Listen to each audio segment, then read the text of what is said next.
Ketika saudara Menteri DPR, saya ketok, kita tidak perlu ahli gizi, tidak perlu persagi. Yang diperlukan adalah satu tenaga yang mengawasi gizi. Dalam sebuah video beredar pernyataan Wakil Ketua DPR, Cucun Ahmad Samsurizal tidak butuh ahli gizi dalam forum SPPG bersama Persatuan Ahli Gizi Indonesia atau Persagi di Kabupaten Bandung beberapa waktu lalu. Ia juga menyebut hanya butuh lulusan SMA yang dibekali pelatihan untuk mengawasi gizi dalam program MBG. Usai videonya viral, Cucun akhirnya memberikan klarifikasi dan membantah dirinya menyebut tidak butuh ahli gizi. Bahkan Cucun meminta semua pihak untuk mengawasi program MBG serta menyoroti kurangnya ahli gizi untuk dapur SPPG. Ia menekankan bahwa usulan terkait penggunaan istilah profesi muncul dari para peserta rapat bukan inisiatif pribadi. Kejadian kemarin itu karena usulan tidak pakai lagi usulannya dalam forum itu. Ya kalau mau diganti jangan pakai ahli gizi, kita respon. Kita akan bawa kalau emang misalkan seperti ini nanti justru profesinya yang akan tereliminir sama yang profesi-profesi lain. Tapi tadi saya sampaikan aspirasi di sini dengan BGN, maksimalkan yang ada. Ya, profesinya adalah ahli gizi, karena kita berbicara gizi ini kan ya. Oke. Menurutnya ada pihak yang mengingatkan agar istilah ahli gizi tidak dipakai bila nantinya ada perubahan atau pergantian mekanisme. Cucun menyatakan sudah berkomunikasi dengan Persagi dan menyampaikan klarifikasinya. Ia menyebut hubungan dengan organisasi profesi tersebut tetap terjalin baik. Kepala Badan Gizi Nasional Dadan Hindayana bersama jajarannya serta sejumlah siswa dan guru meresmikan kampanye nasional Makan Bergizi Hak Anak Indonesia. Menurut Dadan, kampanye tersebut dilakukan untuk memperkuat edukasi publik mengenai pentingnya gizi dalam membentuk generasi sehat, cerdas, dan kuat serta berdampak kepada kesiapan belajar anak. Ia menambahkan negara hadir dengan program MBG untuk pertumbuhan kecerdasan dan kesehatan anak. Seperti diketahui, sebagian besar mereka lahir dari orang tua yang pendidikannya rata-rata 9 tahun. Makanya tidak heran kalau 60% tidak punya akses terhadap menu dengan gizi seimbang dan 60% jarang minum susu karena tidak mampu beli susu. Oleh sebab itu negara hadir untuk memberikan hak akses atas makan bergizi dengan menu seimbang. Oleh sebab itu kampanye kita adalah makan bergizi hak. Pemirsa, ucapan Wakil Ketua DPR Cucun Ahmad Syamsurizal bikin geleng-geleng kepala. Dengan percaya diri, Cucun menyebut tak butuh ahli gizi. Tak lama ia meralat kata-katanya, namun kritik sudah bermunculan di sana-sini. Kita akan membahas lebih dalam, pemirsa, bersama dengan Ketua Umum Persatuan Ahli Gizi Indonesia Dodi Iswardi dan Ketua Forum Konsumen Berdaya Indonesia FKBI Tulus Abadi. Kita akan ke Pak Dodi terlebih dahulu. Pak Dodi, banyak ahli gizi yang menangis dan juga protes akan pernyataan dari Pak Cucun, Wakil Ketua DPR, Wakil Rakyat kita. Apa yang paling problematik dari pernyataan dari Pak Cucun ini? Ya. Terima kasih. Jadi ya pemberitaan sangat cepat sekali ya Pak di dalam pemberitaan. Pertama saya langsung memang pada saat itu dihubungi oleh Pak Cucun berkomunikasi ya. Jadi di dalam pengembangan untuk ahli gizi di SPPG ini memang sangat penting sekali kami sampaikan. Jadi saya sudah menyampaikan bagaimana posisi Persatuan Ahli Gizi di dalam menyikapi para anggota kami di seluruh Indonesia. Kami informasikan bahwa kami mempunyai anggota yang aktif dan tidak aktif itu kurang lebih 53.000 di seluruh Indonesia. Yang sedang kami updating ya, itu pada saatnya yang aktif itu 16.000. Jadi sehingga pemberitaan-pemberitaan itu sampai ke saya sebagai Ketua Umum Persatuan Ahli Gizi Indonesia. Nah, saya menyikapi hal ini karena pada saat ini teman-teman ahli gizi sangat membantu di SPPG. Nah, percakapan saya dengan Pak Cucun, saya sampaikan bahwa kami baru beberapa hari yang lalu, minggu yang lalu itu sudah ada MOU antara Persatuan Ahli Gizi Indonesia dengan Badan Gizi Nasional, yaitu Pak pada dan tidaknya. Nah sebenarnya pada sebelum kejadian itu 1 hari sebelumnya itu kami besok itu akan PKS ya, bagaimana pemenuhan ahli gizi di seluruh Indonesia. Karena kita mengetahui sebenarnya di Indonesia ini ada Asosiasi Perguruan Tinggi Ahli Gizi, AIPGI namanya, dan juga AIFOGI itu adalah yang membawahi Poltekkes. Itu hampir seluruh, cukup banyak sekolah-sekolah pendidikan yang menghasilkan ahli gizi. Dengan adanya MOU dan PKS, kami berencana untuk bagaimana membantu pemerintah, karena ini satu program yang sangat luar biasa sebenarnya, sangat prestisius di dunia, karena salah satunya di dunia Indonesia berani secara cepat untuk pemenuhan gizi.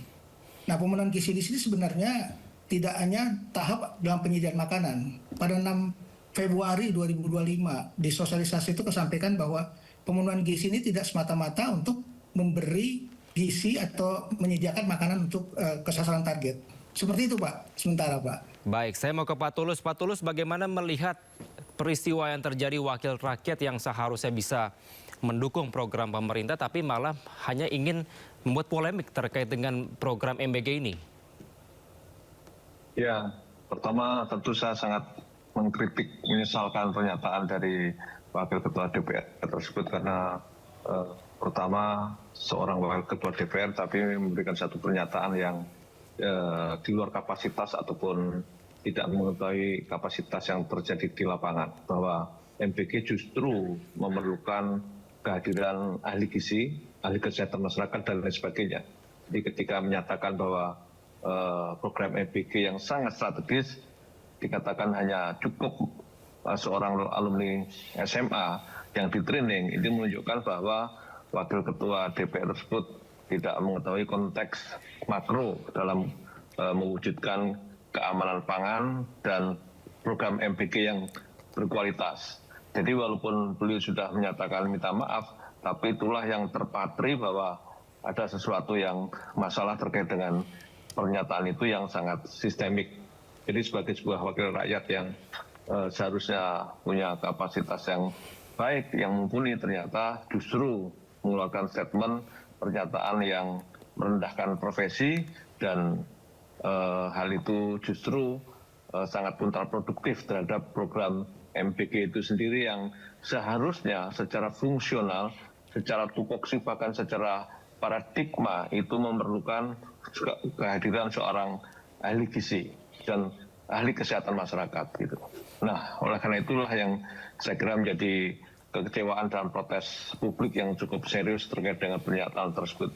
Ya, ada 12.000 anak yang terdampak atau sekitar 43% keracunan, di mana hal ini juga sejalan dengan apa yang disampaikan oleh Kepala Badan Gizi Nasional. Saya mau ke Pak Dodi. Pak Dodi, dampak psikologis yang dialami dari teman-teman ahli gizi saat ini seperti apa dengan ucapan yang cukup kontroversi? Ya, kami menyadari di dalam pemberitaan ini ya disampaikan oleh seperti yang Pak Tulus sampaikan tadi, dalam beberapa hari itu, dalam beberapa kejadian-kejadian ini memang saya perlu menenangkan teman-teman ahli gizi di seluruh Indonesia. Ini yang pertama kami lakukan. Bagaimana posisi Persagi dalam hal seperti ini menyikapi. Program ini ada satu program yang di mana ahli gizi itu menjadi posisi yang sangat strategis. Saya sebagai Ketua Umum Persatuan Ahli Gizi itu menjelaskan kepada seluruh anggota untuk kita bersabar untuk kita mendapatkan informasi-informasi yang akurat ya.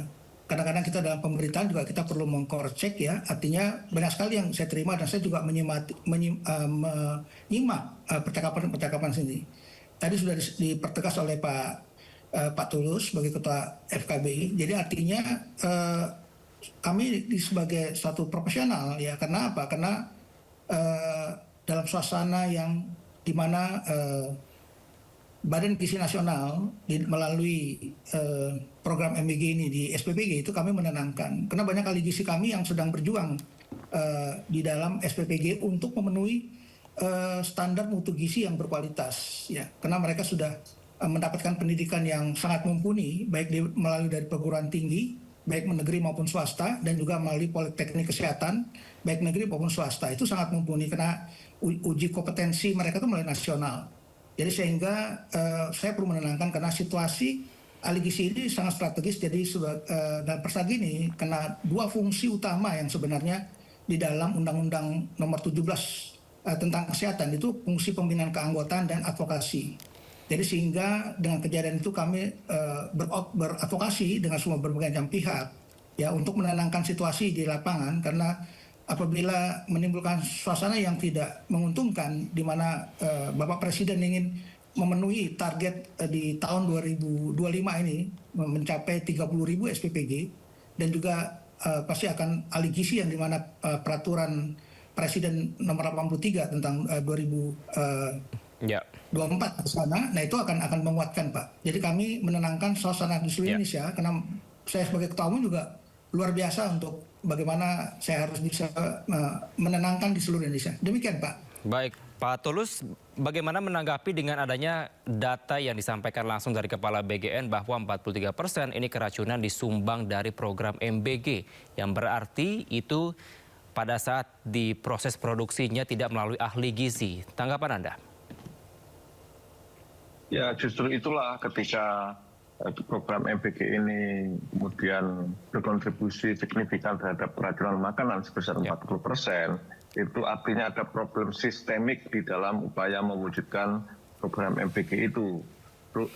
Problem sistemik itu bisa karena tadi perencanaan menu yang tidak benar dan kemudian tidak melibatkan ahli yang kompeten, dalamnya adalah ahli gizi, dan juga menyangkut sanitasi di SPPG, dan juga tidak adanya ahli kesehatan masyarakat yang bertugas untuk merancang bagaimana sanitasi di sekitar SPPG itu. Jadi pernyataan Wakil Ketua DPR itu dalam konteks profesi ahli gizi itu merendahkan profesi. Sudah pantas kalau kemudian Pak Iswardi dan rombongan ini meradang ya, karena memang masa sekelas Wakil Ketua DPR tidak tahu adanya disiplin ilmu tentang gizi yang itu sudah banyak melahirkan profesor, fakultas gizi dan kesehatan masyarakat dan lain sebagainya. Dan itulah justru masalah keamanan pangan ini sangat mendesak untuk adanya keterlibatan ahli gizi di dalam menu-menu yang melibatkan publik ya, dan juga menu di rumah tangga kita yang tidak bisa disamakan antara ahli gizi dengan rumah tangga biasa dan segala macam gitu, karena ini soal disiplin ilmu ya. Jadi saya kira pernyataan Wakil Ketua DPR itu memang sangat memalukan dari sisi isu-isu publik yang saat ini sedang menyorot soal keberadaan MBG, bahwa MBG banyak didukung tapi harus bukan hanya sekedar volume ya, mengejar jumlah, tapi juga harus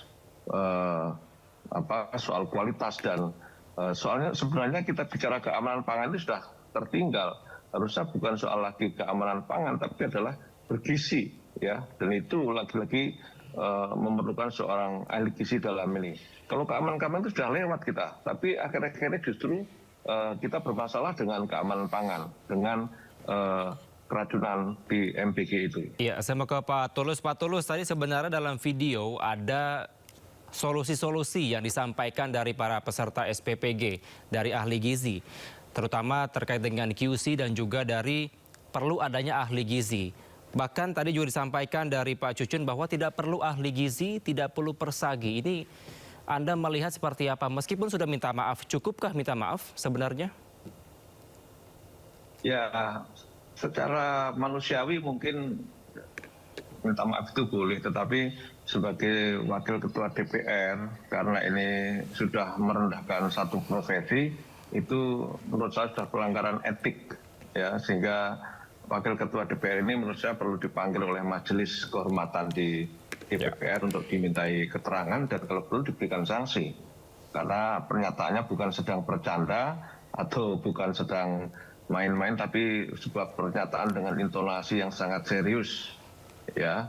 Nah, kesalahannya itu juga sangat serius, tidak semudah itu kemudian minta maaf kemudian dianggap selesai, karena ini. Dan harusnya menurut saya Persagi juga bisa melakukan protes keras, karena tadi saya katakan ini adalah merendahkan satu profesi yang sudah sangat eksis dan tidak ada keraguan lagi soal itu.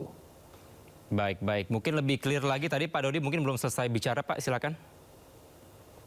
Ya baik, jadi kami tetap melakukan konsolidasi Pak. Jadi artinya justru dengan situasi ini kita SPPG ini memang harus terwujud dengan baik, dengan dimana peran strategis dari para ahli gizi. Ya.